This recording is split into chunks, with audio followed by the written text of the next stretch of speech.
Hello, everyone, and welcome back to this episode of Just Another Year Chicago. My name is Nick Brody. I am joined alongside baseball specialist and my co-host, Tony Sapita. And today we are hitting on what is going on with the Chicago Cubs. Are they good? Are they bad? Where do the Cubs stand? You got MVP Kris Bryant potentially back. You got Rizzo that's still pissed off at the organization. What is going on? But Tony, I know you're wearing a Sox shirt today because you're frustrated with the Sox, with everything that's going on, especially with Tony La Russa. So, we're going to jump into everything right now. But to start things off, Kris Bryant is on an absolute tear. We did a tear about Yermin Mercedes, and when he was on a tear, I'm not saying that he's not. He's still bad. He still has a .682 slugging percentage, which is unbelievable for a guy like him. But let's break down a little bit of Kris Bryant. And I know that Tony isn't the biggest Cubs fan in the world, but he is respecting, but before we were on the chat, he is respecting what Kris Bryant's doing this year. So let's just give it a quick breakdown. Out of 103 at-bats, Kris Bryant has 23 runs, 33 hits, 9 home runs, 22 RBIs, 1 stolen base. Again, the Cubs don't really steal bases, so that's not really a thing. But he's a .320 batting average and a OBP of 403. So Kris Bryant is looking like his old self. Of course, he did it last time it was in a contract year. He's doing it again in a contract year. Just, he isn't up to, it's not like he's bad in non-contract years, but man, he knows how to turn it on. And, people are talking about him like the MVP, and the White Sox had the AL MVP last year.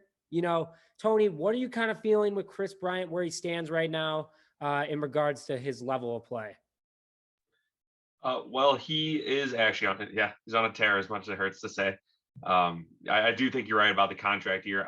He's a good baseball player in general, but he's playing really for something now, whether it's with the Cubs, but whether it's almost like a tryout for another team that wants to sign him, give a Nolan Arenado type deal. Another stat, I guess I should probably know the exact number, but my favorite stat, weighted runs created plus, WRC plus. He, I believe, was third behind like Ronald Acuna Jr. And I should probably know the other one as well, but it was just some absurdly high number. I think it was like 156, which like 100 is average.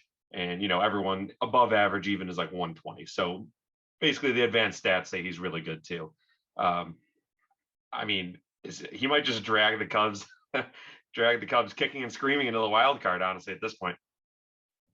Yeah, and the thing is about it is that the Cubs went from last place to third because the NL Central is it's anyone's division this year. The Cubs beat the Brewers, but then they can't beat the Pirates. The Cubs beat the Dodgers, but they can't beat, the Reds. I'm not saying that the Reds are bad. The Reds are definitely a much improved team. They have a shot at the wild card this year. There's no doubt about that. But it's just a weird division. And like you said, he is pretty much carrying the Cubs right now.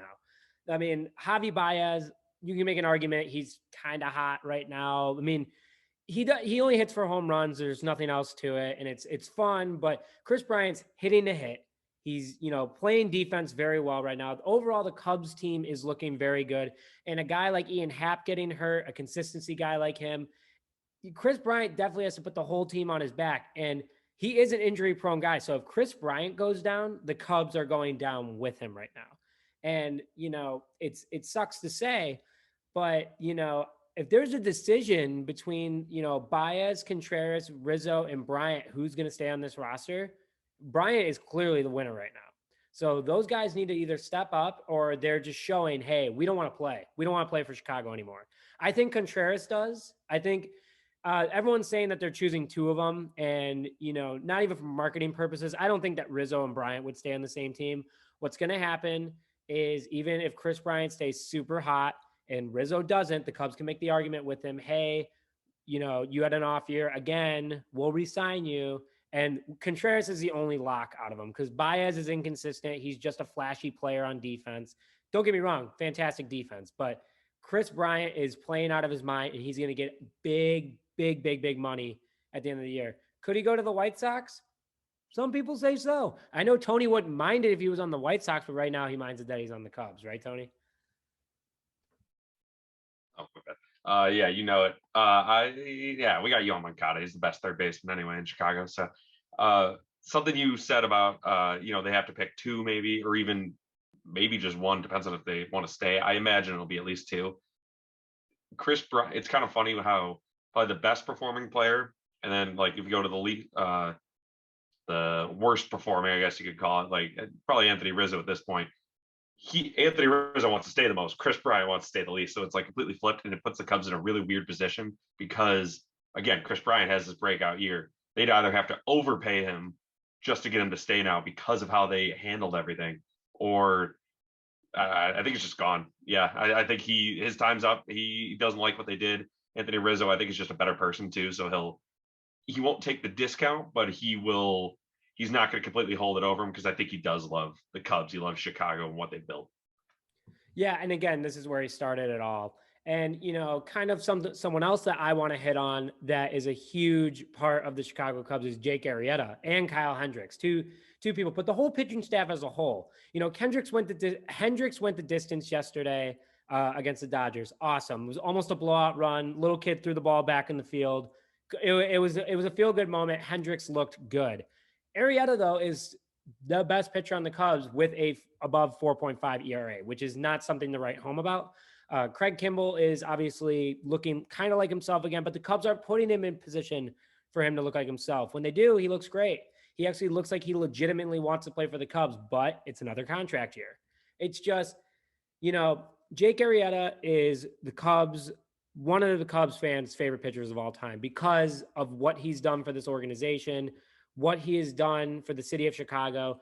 Good guy overall, but he is not who he used to be. He's good enough to be like an older Lester, so he's an older Arrieta.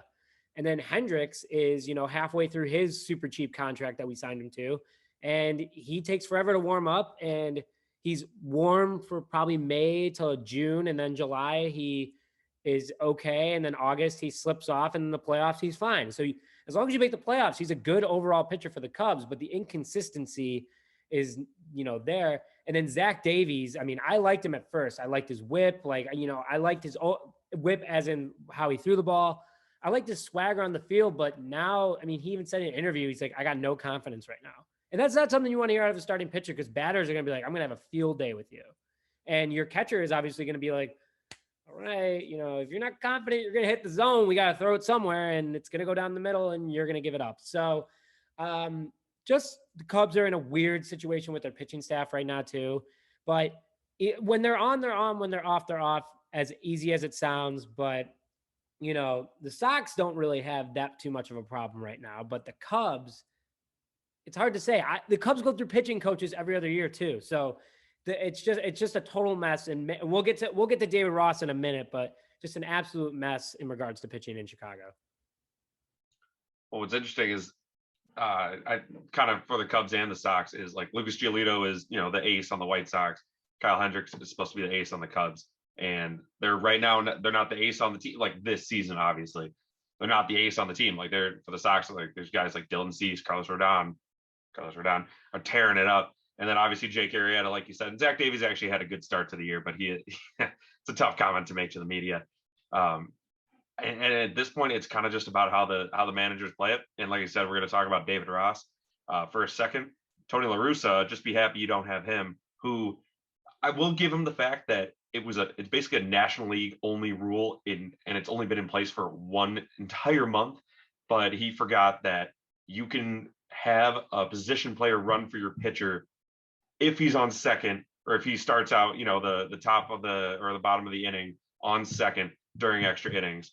Which, it's still a stupid rule overall, should get just completely thrown out after the season, absolutely scrapped. But just be happy it's not him. So whatever you're about to say about David Ross, it could always be worse. Super fast on David Ross because we have to wrap this up.